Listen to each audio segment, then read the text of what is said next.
Muy bien, continuamos entonces con nuestro módulo, hablando acerca del enojo y la amargura. Y bueno, la mejor cura contra el enojo y la amargura es el perdón, es algo que es evidente. Vamos a un texto que ya hemos citado antes, pero está bueno considerarlo nuevamente. Está en Efesios capítulo 4. Efesios capítulo 4.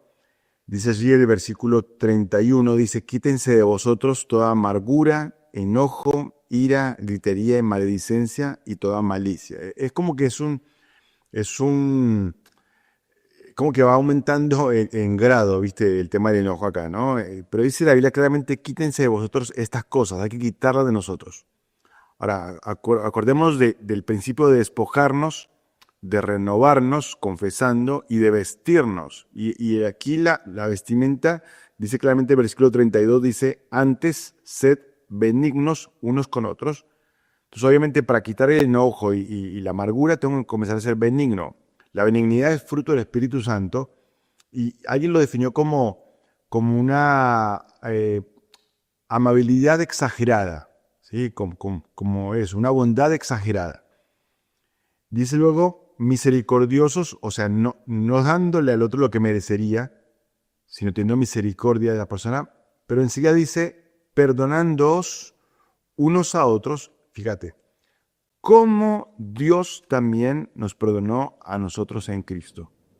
O sea, la forma en que yo tengo que perdonar es así como Dios me perdonó a mí en Cristo. Esa es la forma de perdonar. Entonces ahí uno dice, bueno, a ver, ¿cómo puedo descifrar esto? ¿Cómo puedo llegar a ese punto? Bueno, vamos a una historia que el Señor Jesús contó en Mateo capítulo 18 y vamos a poder entender un poquito mejor ese tema, ¿sí? Mateo capítulo 18 y allí vamos a encontrar una historia. Estaban allí Jesús con sus discípulos hablando acerca del perdón y de repente aparece Pedro en escena, ¿no? Mateo 18, versículo 21, dice, entonces se le acercó Pedro y le dijo, Señor, ¿cuántas veces perdonaré a mi hermano que peque contra mí? ¿Hasta 7?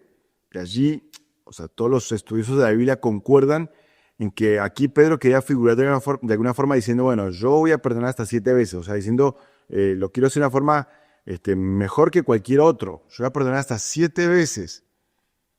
Pero Jesús le dijo, versículo 22, no te digo hasta 7, sino hasta 70 veces 7. Ahí, bueno, marcó el Señor Jesús que era mucho más que 7, era 70 veces 7. Cualquier persona, o sea, que aprendió algo de matemáticas sabe que uno multiplica, ¿no? 7 por 7, 49 y el 0 del 70. O sea que el límite que puso el Señor Jesús sería 490. Bueno, no es tan fácil, ya que el Señor no estaba marcando un límite. El Señor estaba diciendo que era un número que realmente tenía que ser mucho más de lo que la medida normal diría. 70 veces 7. Ahora es interesante porque es un límite que es inalcanzable. En un momento te quiero volver a eso, ¿no? Pero es un límite que realmente nunca llegaríamos a eso. Jesús enseguida cuenta una historia. A partir del versículo 23, habla acerca de que el reino de los cielos es semejante a un rey que quiso hacer cuentas con sus siervos y comenzando a hacer cuentas le fue presentado uno que le debía 10,000 talentos. 10,000 talentos, ¿no? Y ahí comienza la historia del Señor hablando de este rey que comienza a pedir cuentas. De repente aparece uno, le debe 10,000 talentos. Una cifra que quizá puede pasar desapercibida para nosotros, pero la historia continúa diciendo que este rey le dice a este siervo, bueno, págame lo que me debes o te mando a la cárcel. Y el siervo comenzó a llorar y decir, no, por favor, no tengo ese dinero, te ruego por favor que tengas misericordia de mí y perdones mi deuda. Y el rey, movido a misericordia, le perdonó esa deuda. Pero la historia sigue y dice el Señor Jesús que este hombre que recibió ese perdón se encuentra con otro consiervo que le debía 100 denarios. 100 denarios. Bueno, vamos a ver, 10,000 talentos, 100 denarios. Entonces este consiervo, este hombre que ha sido perdonado, le dice a su consiervo, le dice, págame lo que me debes. Y este hombre dice, no tengo esa plata. Dice, por favor, ten misericordia de mí. Pero este hombre dice, no, págame o te vas a la cárcel, y lo mandó a la cárcel. Entonces algunos otros siervos se dieron cuenta de lo que había pasado y le contaron al rey lo que había hecho este hombre. Le dijeron, mira, este hombre al cual le perdonaste esta deuda de 10,000 talentos, no quiso perdonar 100 denarios y mandó a la cárcel a este otro hombre. Entonces el rey se enojó mucho y lo llamó y le dijo, siervo malo, a ver, yo te perdoné esta deuda, toda aquella deuda te perdoné, dice, porque me rogaste. ¿No debías tú también tener misericordia de tu consiervo como yo tuve misericordia de ti? Y a él entregó a los verdugos hasta que pagase todo lo que debía. Bueno, a ver, sí, la historia entendemos, sí, hay que perdonar, obviamente, pero es mucho más impactante cuando entendemos los valores. A ver, para entender los valores es así la cosa. A ver, un denario sería el salario de un día. ¿Sí? Lo que te pagaban por un día de trabajo era un denario. Entonces, 100 denarios equivalía a 100 días de trabajo. Hasta ahí vamos bien, ¿no? Esa es la deuda del segundo deudor. Ahora, un talento equivalía a 6,000 denarios. Un talento eran 6,000 denarios. Pero la deuda de este hombre, el primero, era de 10,000 talentos. O sea, para entender la diferencia de deuda, tenemos que multiplicar 10,000 talentos por 6,000 para darnos cuenta la cantidad de días de trabajo que este hombre tenía como deuda. Era una deuda impagable, no se podía pagar, pero jamás, jamás. Y este hombre que fue perdonado de esta deuda tan grande no fue capaz de perdonar 100 días de trabajo, 100 denarios. No quiso perdonarlo. Ahora somos tan parecidos nosotros a este hombre, tan parecidos. El Señor nos perdonó de una forma que es increíble, increíble.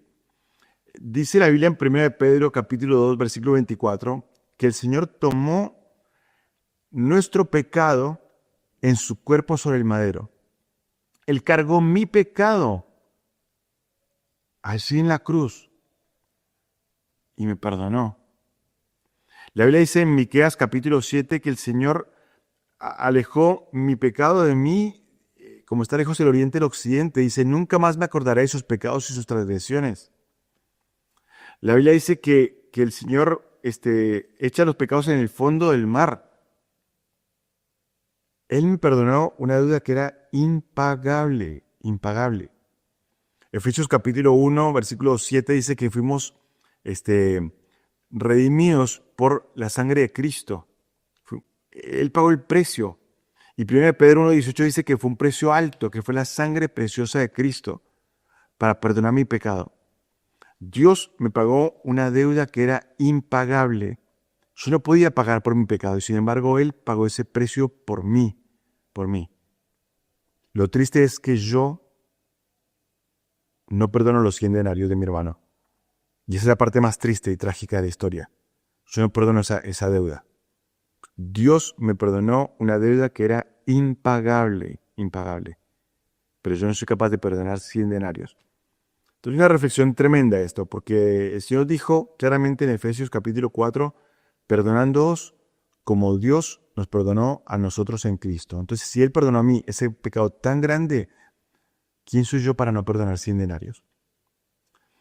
Ahora, te dije antes que íbamos a hablar un poquito más de los 70 veces 7, ¿no?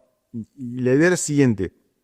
Mi hermano peca contra mí una vez, entonces yo lo pongo aquí en un registro, ¿no? Una vez. Peca la segunda vez, 2, 3, 4. Cuando voy en el 488 me voy preparando. Ya casi llegó el momento de mi venganza, ¿no? 489, marco, 490, listo, ahora me puedo vengar. No. A ver, para que entendamos bien la cosa. Si yo tengo que perdonar como Dios me perdonó a mí, mi hermano peca la primera vez, yo lo perdono y la cuenta va a 0. Porque Dios me perdonó a mí así. Dios no lleva un registro de mis pecados. Él ya los perdonó, ya se olvidó de ellos, ya fueron juzgados.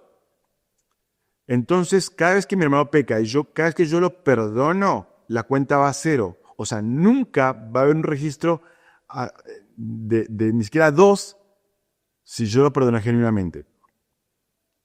¿Me explico? Nunca va a crecer esa cuenta porque en el momento que yo perdono, la cuenta vuelve a 0. No hay nada más, ya no hay culpa más. Dios no me culpa a mí por el pecado. Es tan grande la obra del Señor por mí, que dice en 2 Corintios 5:21, dice que al que no conoció pecado, por mí lo hizo pecado, para que yo fuese justicia de Dios en él. El Señor no conoció pecado y sin embargo, Él se hizo pecado por mí. Entonces, de la misma forma yo tengo que perdonar a mi prójimo que pega contra mí, a mi hermano que pega contra mí. Y la cuenta va a ser siempre cero cuando yo perdono genuinamente, ¿no? Y espero sinceramente que esto sea también un ejemplo para tu vida, para tu vida.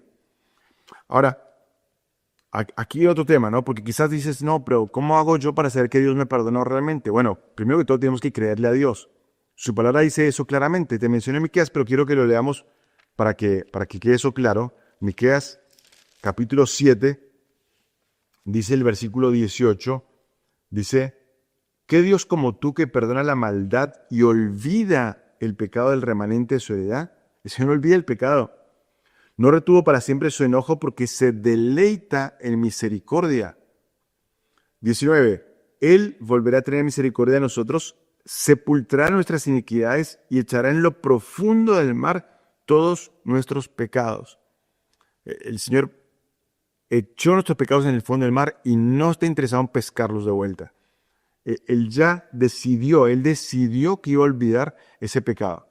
Entonces no dudes de que el Señor te ama tanto que perdonó tu pecado. Entonces créele a Dios.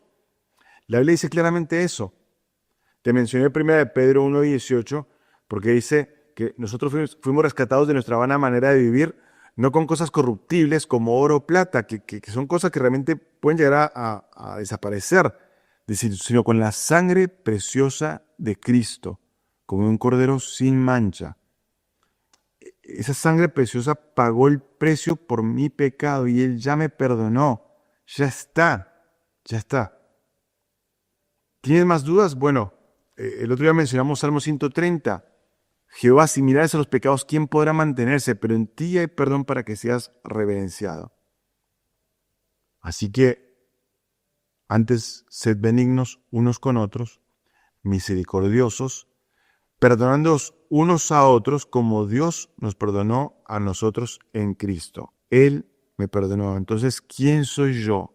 ¿Quién soy yo para no perdonar una deuda de 100 denarios? Él me perdonó algo que era impagable. Sin embargo, yo tengo que aprender también a perdonar los 100 denarios de mi prójimo, ¿no? Así que bueno, son lecciones en cuanto al perdón y espero que sean prácticas también para tu vida y que puedas también a través de este estudio del perdón entender un poquito más acerca de esta gracia maravillosa de Dios para con nuestra vida. Así que bueno, eso en cuanto al perdón, Así que yo te quiero animar realmente a que puedas ponerlo en práctica, ¿no? Bueno, vamos a avanzar con nuestro estudio, pero bueno, vamos a entrar en otro tema, ¿sí? Otro tema que también es muy importante y también tiene que ver con el hecho de nuestra vida cristiana y es un tema que tiene que ver con la pureza moral. La pureza moral es fundamental. Vivimos en un mundo en el cual realmente está todo patas arriba y donde realmente lo que era puro moralmente, el mundo ya lo ve como algo que no es así y de hecho se tergiversó completamente la pureza. Pero es uno de los mayores enfoques del ataque del enemigo. ¿Sí? Hoy el mundo no se conforma con la inmoralidad, sino que ahora todo se volvió amoral.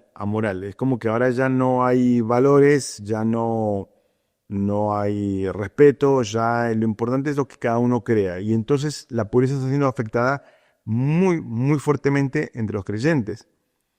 Pero nosotros como creyentes tenemos que ir a la fuente, a la palabra de Dios. Y la palabra de Dios advierte mucho en cuanto al deseo de Dios de que seamos puros moralmente. De hecho, el Señor exalta muchísimo la pureza entre sus hijos. Fíjense por favor en el Salmo 24. Salmo 24, allí leemos en el versículo 3, Salmo 24, 3, dice, ¿quién subirá al monte de Jehová y quién estará en su lugar santo? O sea, ¿quién puede realmente estar delante del Señor? Dice el versículo 4, el limpio de manos y puro de corazón, el que no ha elevado su alma a cosas vanas ni jurado con engaño. Sí, para el Señor es importantísimo la pureza moral. Y de hecho siempre va a exaltar y a resaltar cuando una persona decide vivir de una forma diferente, una persona decide ser puro, una persona decide limpiarse. Fíjense este ejemplo en 2 de Crónicas, 2 de Crónicas, capítulo 29, y allí estamos durante el reinado del rey Ezequías. Él comenzó a hacer reformas espirituales muy fuertes, y allí llegamos a 2 de Crónicas 29, y dice el versículo 34, dice, mas los sacerdotes eran pocos, y no bastaban para desollar los holocaustos, y así sus hermanos los levitas les ayudaron hasta que acabaron la obra, y hasta que los demás sacerdotes se santificaron. Fíjate, dice, porque los levitas fueron más rectos de corazón para santificarse que los sacerdotes. Ahí está. Aquí tenemos una joya aquí escrita en 2 de Crónicas. A ver, recordemos que Crónicas es el reinado desde el punto de vista de los sacerdotes. Entonces, va a ser mucho énfasis en esto.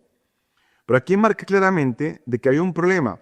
Necesitaban hacer sacrificios, pero para hacer el sacrificio tenía que haber pureza. Los sacerdotes no daban abasto. ¿Por qué? Porque no fueron diligentes en purificarse tanto como los levitas. Los levitas sí fueron diligentes, dice aquí la Biblia. Los levitas marcaron un ejemplo en cuanto a que es importante la pureza para el servicio. Capítulo 30 de 2 de Crónicas, versículo 3 dice, porque entonces no la podían celebrar, hablando acerca de la fiesta de la Pascua, dice, entonces no la podían celebrar por cuanto no había suficientes sacerdotes santificados, ni el pueblo se había reunido en Jerusalén. Tremendo, ¿no? Qué triste cuando no hay suficiente gente que está santificada para servir a Dios. Creo que la consecuencia de todo el perdón de Dios para nuestra vida no solamente tiene que ver con el hecho de poder perdonar a otros, de buscar la reconciliación, sino también tiene que ver con el hecho de poder servir a Dios. Creo que la consecuencia del perdón que recibí debería ser una vida de pureza totalmente consagrada al Señor. Sinceramente creo que todo ese perdón que recibí debería motivarme cada día de mi vida a poder ser puro delante de Él. Ya hemos visto que también es la voluntad de Dios, que yo sea santo.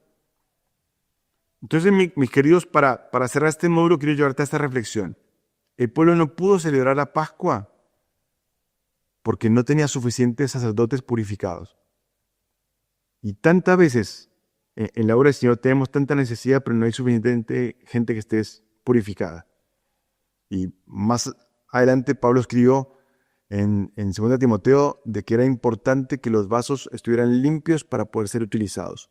Dios quiere realmente que estemos puros delante de Él para que Él nos pueda utilizar. Pero vamos a parar por ahora y en el siguiente módulo vamos a seguir hablando acerca de la pureza moral y lo que Dios dice en cuanto a este tema. ¿Está bien? Así que paramos por ahora y seguimos en el próximo módulo.